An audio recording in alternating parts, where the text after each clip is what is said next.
नमस्कार। अंतःपुर के कानाफूसी में आप सबों का स्वागत है। और आज अंतःपुर में जिस कानाफूसी की चर्चा करने जा रहे हैं उससे पहले कुछ हम संवाद आपसे करना चाहते हैं। देखिए, पत्रकारिता एक ऐसा प्रोफेशन है जिसमें थंब रूल जिसका पालन हम करते हैं कि 4 बरस 11 महीने जो भी सरकार में है उससे सवाल करने हैं। आचार संहिता लगने के साथ ही सवाल करने का काम खत्म। जमीनी हकीकत क्या है, जनता का मिजाज क्या है, क्या सोच रही है जनता, हूबहू 100% हम आप तक पहुंचाते हैं। उसमें कोई लाग लपेट नहीं करते। 4 बरस 11 महीना जो हम सरकार से सवाल करते हैं तो लोगों को ये लगने लगता है कि ये एस्टेब्लिशमेंट मतलब सरकार में जो दल हैं उनसे ये वैचारिक रूप से असहमत हैं, इसीलिए 1 महीने के दौरान भी वो असहमति दिखना चाहिए। ये आप सोच सकते हैं, ये मेरी सोच नहीं है। मेरी सोच यही है कि भाई इलेक्शन के समय में जो बातें ग्राउंड पे दिख रहा है वो हमें दिखाना है और हम उसको किसी नैरेटिव के सहारे हम कभी गढ़ते भी नहीं हैं कि हम गए तो वही इंटरव्यू दिखा रहे हैं जो खास दल के फेवर में जाए।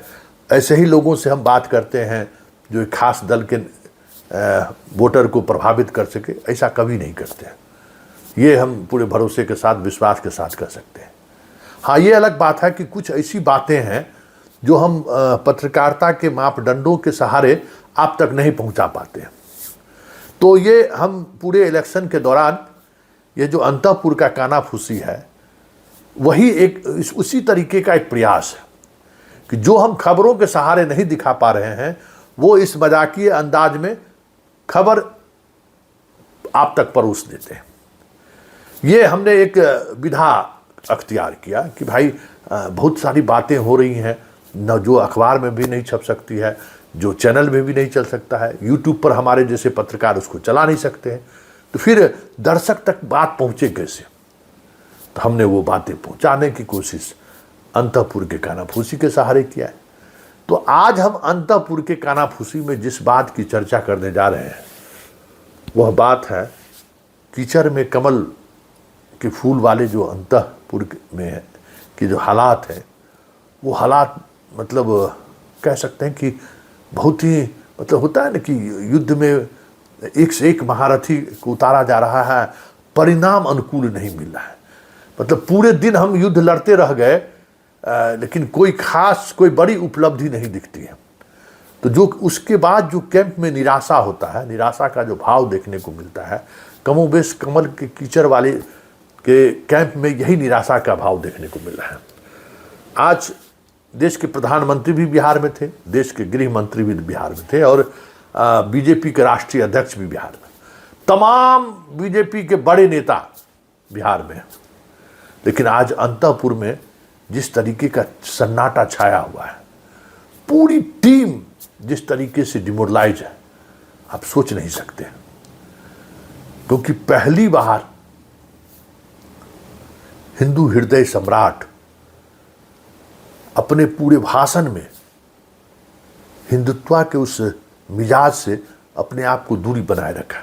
होता है ना, आप देखते होइएगा कि जब सचिन तेंदुलकर जब बैटिंग करने के लिए आता था तो एक खास तरीके के स्पिन गेंद को वो नहीं खेल पाते थे। तो वो ऐसे उस बॉलर हमेशा कोशिश करता था कि वो स्पिन बॉल पर हम डालें जिसमें फंस जाए। जैसे अपना राहुल का क्या है कि जो लेग साइड का बॉल उछाल के मारे जो छक्का चले जाए, और कभी कभी फंस जाता है। हर बॉलर ट्राई करता है उसको उस बॉल देने में, तो बहुत बार छक्का चल जाता है। कल जैसे वो फंस गया।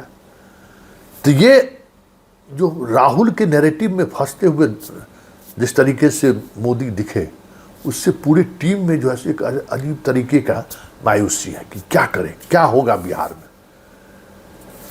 पुराने जो धुरंधर लोग हैं, संघ के जो पुराने लोग हैं जो बिहार की राजनीति को समझते हैं, बिहार के सामाजिक समीकरण को समझते हैं, बिहार के पॉलिटिकल मिजाज को समझते हैं। आज से पूरा अंतःपुर उसी के इसमें लगे हुए हैं कि भाई कुछ करूं, क्या होगा बिहार में, क्योंकि लक्ष्य खुद को 100 पाना है, 101 में 100, ये स्ट्राइक रेट रखना है। तो ये कैसे हो, क्योंकि अब उस कमल, कीचड़ के कमल के फूल कह सकते हैं, उनके तर्कस में अब कोई ऐसा तीर नहीं बचा है जिस तीर का उन्होंने इस्तेमाल न किया हो। पिछले 2 महीना से तो पीएम आ ही रहे थे, तमाम योद्धा मौजूद हैं ही, और जो हो रहा है सो देख ही रहे हैं। तो धीरे धीरे धीरे धीरे कीचड़ वाले जो कमल के फूल के वाले जो अंतःपुर है, उसकी निर्भरता जो है पाटलिपुत्रा के अंतःपुर पर बढ़ती चली जा रही है। और यही कह सकते हैं कि कहीं न कहीं असहज कर रहा है। तो आज के अंतःपुर में इन बातों को समझने के लिए हमने एक अलग तरीके से चीज़ों को रखा है, और चलते चलते आज एक और अंतःपुर की कहानी कहिए देते हैं। बड़ा मज़ेदार है। हनुमान को लग रहा था कि हम लंका दहन क्या कर दिए, लौटे हैं तो राम हमें चाबासी देंगे। हनुमान को पता नहीं है कि ये कलयुग है, और कलयुग में राम की क्या भूमिका है वो सबको पता है। भले हनुमान इस भूमिका से मुख मोड़ लेते, अलग बात है। तो ये जो सारी चीज़ें आप देख रहे थे आज कर्पूरी के धरती पर जो चीज़ें हुई हैं, पूरा उस अंतःपुर में जो सो गजब की बेचैनी है। सार्वजनिक तौर पर भाई जो एक ईगो वाला आदमी होता है कि नहीं हम जो है सो हमारा तनी वजन बढ़ाइए, हम आएंगे साहब, तब हम साहब के सामने में अपनी बात रखेंगे, ये सामान्य लोगों की तरह हमको भीड़ में खड़ा मत करिए। तो इस मानसिकता में जीने वाला आदमी, और उसको अगर रोक दिया जाए कि नहीं तुम कुछ नहीं बोलेगा, तो क्या स्थिति होगा आप सोच लीजिए, सोच लीजिए क्या स्थिति होगा। उस कैंप में भी जो है योद्धे धराशाही होगा, मतलब जो उस सेनापति है वही घायल हो गया पूरा। मतलब एक देखिए ये सब चीज़ें जो है ना, इस छोटी छोटी बातें हैं, ईगो मतलब, लेकिन ये बड़ी बातें हो जाती हैं जब कुछ चीज़ें प्रतिकूल हो जाती हैं। तो प्रतिकूल हो गया, चले थे छब्बे बनने दुब्बे बन के बैठ गए। भाई हम हस्तिनापुर नरेश के साथ मंच पर तो बैठे हैं ही, हस्तिनापुर के नरेश के साथ हम जरा अपनी गर्जन भी दिखा लें, बिहार फर्स्ट, बिहारी फर्स्ट। तो आज बिहार फर्स्ट और बिहारी फर्स्ट का जो हाल हुआ है आप समझ सकते हैं। एकदम आया है बच्चा तो बेहोशे पड़ा हुआ है। चलिए अंतःपुर में फिलहाल इतना ही, मुझे इजाज़त दीजिए, नमस्कार।